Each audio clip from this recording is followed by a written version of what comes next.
আমি ছোটবেলা থেকে আর্জেন্টিনা। আর যতদিন থেকে আমার মনে করেন যে খেলা আমি বুঝি, ততদিন থেকে ম্যাচের খেলা দেখে আমি ম্যাচের ভক্ত হয়ে গেছি। মানে অনেক মানুষই ব্রাজিল করছে, কাপ দেখে সাপোর্ট করছে, 5টা কাপ দেখে অনেক কিছু বলছে, কিন্তু মনে করেন যে ভালোবাসতে গেলে কাপের প্রয়োজন হয় না, সেটা মনে করেন যে আর্জেন্টিনাকে দেখলে সম্ভব। জন্মের পর থেকে শুনছি যে ব্রাজিল মিশন হেক্সা, প্রতিবারই তারা মিশন হেক্সার জন্য নামে, কিন্তু কোনোভাবেই তারা সাকসেসফুল হয় না।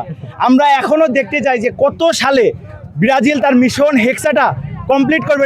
আমার বেঁচে থেকে আমি দেখে যেতে চাই যে ব্রাজিলের মিশন হেক্সা কমপ্লিট হবে, এটা আমার দেখার খুব ইচ্ছা। আমরা বাপদাদার সম্পত্তি নিয়ে আমাদের বড়াই করার কোনো দরকার নাই। আমরা ইতিমধ্যে ওয়ার্ল্ড চ্যাম্পিয়ন, 2022 সালে আমাদের আর্জেন্টিনা ওয়ার্ল্ড চ্যাম্পিয়ন। আমরা এটা নিয়ে অনেক প্রাউড ফিল করি ভাই। আমরা সেই বিশ্ব চ্যাম্পিয়ন, আমরা সেই আর্জেন্টিনার সমর্থক। আমরা শুধু দলকে জয়ের জন্যই প্রিয় দল আর্জেন্টিনাকে ভালোবাসি না, আমরা মন থেকে প্রিয় দল আর্জেন্টিনাকে সাপোর্ট করি এবং ভালোবাসি। জয় পরাজয় ফুটবল খেলারই একটি অংশ, জয় পরাজয় থাকতেই পারে, তাই বলে এই নয় দলের প্রতি ভালোবাসা আমাদের কখনো কমে যাবে। আসলে আপনারা সবাই জানেন যে আসলে আর্জেন্টিনার সমর্থক মানে নতুন চমক, নতুন ইতিহাস এবং নতুন উদযাপন। ভাই আমাদের এবারে যে টিম, আমাদের টিমে ডিফেন্স, মিডফিল্ড, অ্যাটাকিং দিয়ে একটা পিওর যে টিম হচ্ছে, স্ট্রং টিমের যে আপনার হচ্ছে এক্সাম্পল থাকে, আমাদের টিমের মধ্যে সব কিছুই আছে। আমাদের টিমে ডিফেন্সে রোমেরো, লিসান্দ্রো মার্টিনেজ, তাগলোফিকো, মোলিনা, এদের মতো প্লেয়ার আছে যারা হচ্ছে আমাদের ডিফেন্সকে এবার রিপ্রেজেন্ট করবে। এবং মিডফিল্ডে একটা কথা বলি, আমাদের মিডফিল্ড 2022 সালে আমাদের এনজো, ম্যাকঅ্যালিস্টার, এরা হচ্ছে ইয়াংস্টার ছিল ওই টাইমে। তারা টিমের যে রোল প্লে করেছে, আমরা খুবই মনোমুগ্ধকর একটি খেলা দেখেছি 2022 সালে।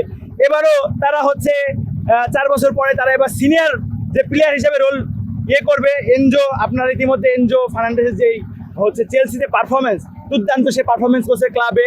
ম্যাকঅ্যালিস্টার সাথে ডিপলও অনেক ভালো পারফরমেন্স করছে। এবং আমাদের এবার টিমে ইয়াংস্টার নিকো পাজ, যেটা আমাদের হচ্ছে মূল আকর্ষণ। আমরা এই ইয়াংস্টারকে আমরা হচ্ছে ক্লাবে অনেক অনেক ভালো একটি পারফরমেন্স দেখেছি। প্রতিবারের ন্যায় এবারও আমরা হচ্ছে আর্জেন্টিনা সমর্থক গোষ্ঠীর পক্ষ থেকে প্রোগ্রাম ডেকেছিলাম। প্রোগ্রামটি সফলভাবে আমরা সম্পূর্ণ করতে পেরেছি।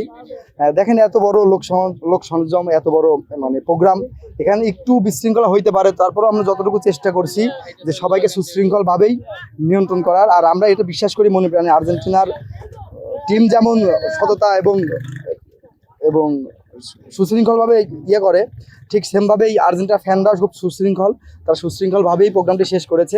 আর আমরা এতটুকু আপনাকে বলতে পারি, বিগত দিনে আমরা একটা নিউজ দেখেছিলাম, ব্রাজিলের সমর্থক গোষ্ঠীর পক্ষ থেকে যে আয়োজনটা করেছিল, সেখানে চুয়াডাঙ্গার একটা বদনামের সৃষ্টি করেছিল। তাদের মাধ্যমে আমাদের চুয়াডাঙ্গা একটা দুর্নাম সৃষ্টি হয়েছে। আমরা তাদের পক্ষ থেকে, আমরা আর্জেন্টিনা ফ্যান বেজ, আমরা হচ্ছে আপনাদের কাছে দুঃখ প্রকাশ করছি। আমরা সুশৃঙ্খলভাবে আমাদের প্রোগ্রামটি শেষ করতে পেরেছি, এই জন্য আমরা সকল আর্জেন্টাইন ফ্যানদের, চুয়াডাঙ্গাবাসীকে এবং চুয়াডাঙ্গাবাসীর যত আর্জেন্টাইন ফ্যান আছে সবাইকে আন্তরিকভাবে শুভেচ্ছা এবং অভিনন্দন জানাই।